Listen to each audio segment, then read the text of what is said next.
let's move on and get some more corporate voices as reactions. Suvankar Sen of Senco Gold is joining us, along with Shashank Srivastava of Maruti. And we are also joined by Mr. Goenka from CIAT and, of course, from the FICCI. Gentlemen, afternoon. Suvankar, let me come to you first. Jewelry stocks are on fire right now, including yours. But I want to understand the exact impact the cut in customs duty will on gold actually have on jewelry demand and, of course, your financials. See, the impact is that the duty has come down by approximately 5,90,000 rupees a kilo. So if you really look at the impact as a consumer, the price would come down between 550 to 600 rupees per gram due to the step that has been taken by the government. And if you ask, the industry is quite happy that this has been done because the gold prices have been on such an upward trend for the last 1 year, and especially in the last 3-4 months, that it was getting extremely difficult for the upper middle class consumers to think of buying gold in spite of the desire that they would have to buy.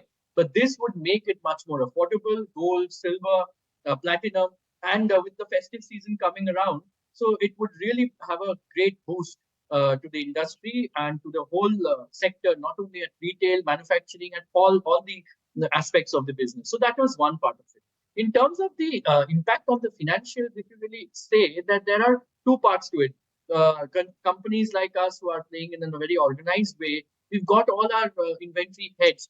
Hedging happens in two manners. It happens either you hedge it on the MCX or you take gold loan from the banks, and the gold is flexible. But yes, for certain quantity that you've already taken the gold on loan basis, there is a duty that you've already paid on it. So there will be a certain impact that the duty paid gold that you've paid, then you will have to take a hit. But the fact of the matter is that with the increase in business, with the liquidity, with the margins that will get released, it will not only help the domestic sector, but also the export sector as well, because the liquidity to the industry will increase in a big way. So I think that overall, we are extremely happy. And along with the whole just gold, silver, if you look at the other aspects the government is investing, be it agricultural sector, be it the women empowerment initiatives, student training, development. So in the long run, I think that there will be more liquidity in the system. There will be more funding, more finance from the banks to the various sectors, starting from students to agriculture to women. And that will increase the whole consumption. So consumption story for the country will also increase. Okay, point taken. Hold that thought, Mr. Sen, but I also have, of course, Anand Goenka joining us, as well as Shashank Srivastava as well. Quickly, let me come to you, Mr. Goenka, before I go to Mr. Srivastava as well. Are you happy with the kind of announcements that have been made for the auto sector specifically? Because I don't see a big increase in the FAME subsidies or increase in the PLI for auto components. With the rural push coming in, are you happy with the kind of announcements which have been made for the auto sector?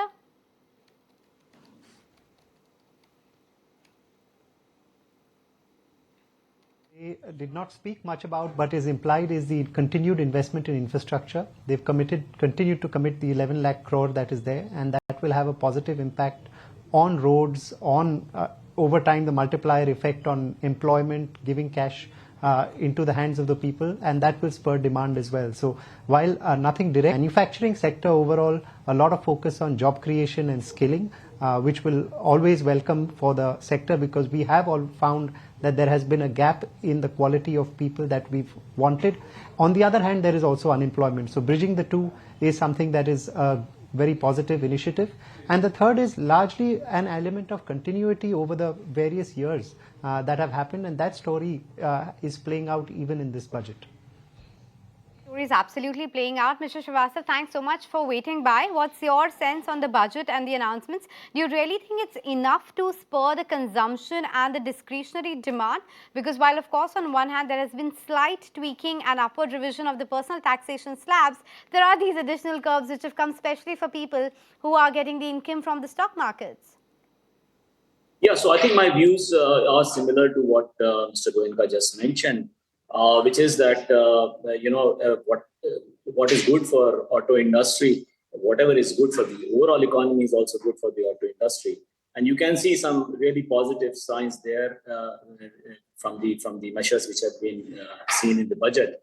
On the fundamental front, as was mentioned earlier by the other panelists, the focus on jobs creation, the agriculture productivity increases, where you have almost a 1.52 lakh crore being earmarked for that, as also on the rural infrastructure, there is development almost like 2.6 lakh crore, the employment and the skilling part as well.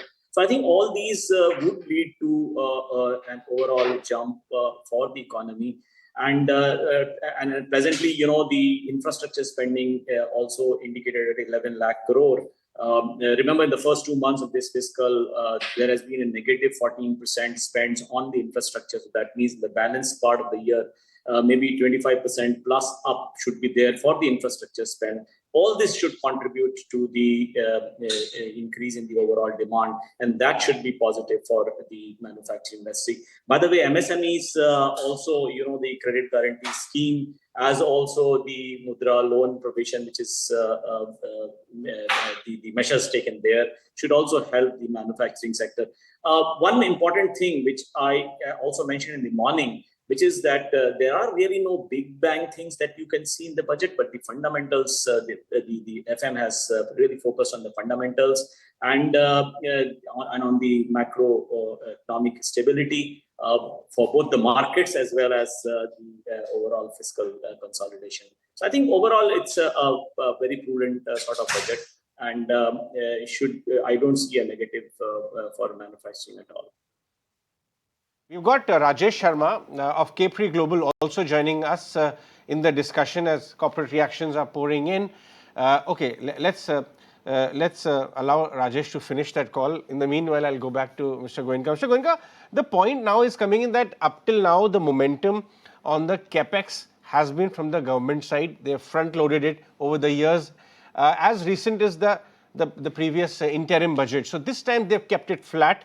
But yesterday, the economic survey also spoke about it, and it appears that now the ball of capex or fresh capex formation actually moves to the corporate side. You as a house, as of course also part of FICCI, are at the front end of, how is the capex happening from the private sector right now, and what's the visibility? I'd say the capex has largely been continued even in the last few years' time. I'd say for us as a group, we have been continuously investing in setting up new factories, in growth, in various spaces. So that has been very continued from our side. But I'd say specifically going on to the budget, I would say that there is some money handed over in terms of spurring demand. There has been some money given out in the form of to the salaried people, 17,500 rupees per person. So I think that can also have some impact on spurring demand. If you look at corporate balance sheets, fairly deleveraged, whether it is us or even in industry as a whole. So with that, I think we are ready for continued capex going on into the future as well. Okay, Mr. Goenka, as well as Mr. Sen, as well as Mr. Srivastava, we'll let you go on that note. Thanks so much for making time and speaking with us. If you like this video, then like, share and subscribe to ET Now.